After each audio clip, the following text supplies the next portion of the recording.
ഈ പേപ്പട്ടി മതം, ഞങ്ങൾ ഇസ്ലാം എന്ന മതത്തെ വെറുക്കുന്നു, മുസ്ലിങ്ങളെ കെട്ടിപ്പിടിക്കുന്നു, ഉമ്മ വയ്ക്കുന്നു. നിങ്ങളെ കെട്ടിപ്പിടിക്കും, ഉമ്മ വയ്ക്കും എന്ന് വേണമെങ്കിൽ അവസാനം നിങ്ങൾ പറഞ്ഞു വയ്ക്കുന്നത് ഇവരുടെ ഐഡിയോളജി ഇങ്ങനെയാണെന്ന് പറയുമ്പോൾ ഇത് മനുഷ്യർക്ക് പ്രശ്നം ഉണ്ടാവുന്നുണ്ട്. അതെ, അതായത് നമ്മൾ മുസ്ലിങ്ങൾ അവര് പിന്തുടരുന്ന ഐഡിയോളജി എന്താണ്? ഇസ്ലാം. അതിലെ പ്രശ്നങ്ങൾ നമ്മൾ പറയുന്ന സമയത്ത് മുസ്ലിങ്ങൾക്ക് പ്രശ്നം ഉണ്ടാവുന്നില്ലേ?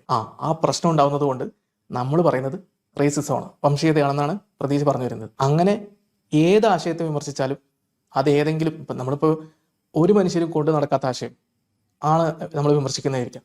അങ്ങനെ എത്ര വിമർശനങ്ങൾ നമ്മൾ പൊതു ഇടങ്ങളിൽ നടത്താറുണ്ട്.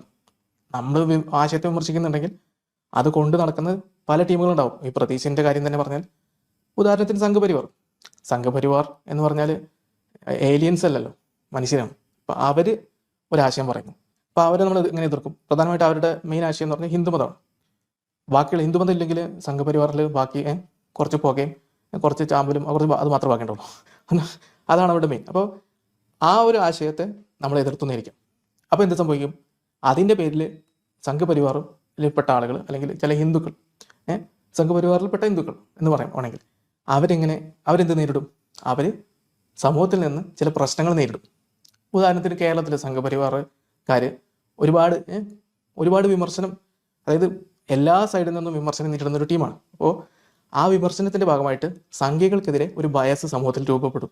അത് അവരെ ഒരു പ്രത്യേക കാറ്റഗറി ആയിട്ട് സമൂഹത്തിൽ തരംതിരിക്കാൻ ഇടയാകും. അവർ വിവേചനം നേരിടും. അവർക്ക് വിവേചനം ഉണ്ടാവുമല്ലോ അങ്ങനെയാണെങ്കിൽ. അപ്പോൾ പ്രതീക്ഷ പറഞ്ഞത് ബാധകമാണെങ്കിൽ പ്രതീക്ഷിന് സംഘപരിവാർ ഐഡിയോളജി വിമർശിക്കാൻ പറ്റും? ഇതാണ് നമ്മുടെ മറുചോദ്യം.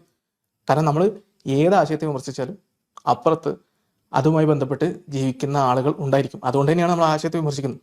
ആരും ഏറ്റെടുക്കാനില്ലാത്ത ആശയത്തെ വിമർശിക്കുന്നത് ചിലപ്പോൾ ഫിലോസഫിക്കലൊക്കെ ചെയ്യുന്നുണ്ടാവും. നമ്മൾ അതല്ല ചെയ്യുന്നത്.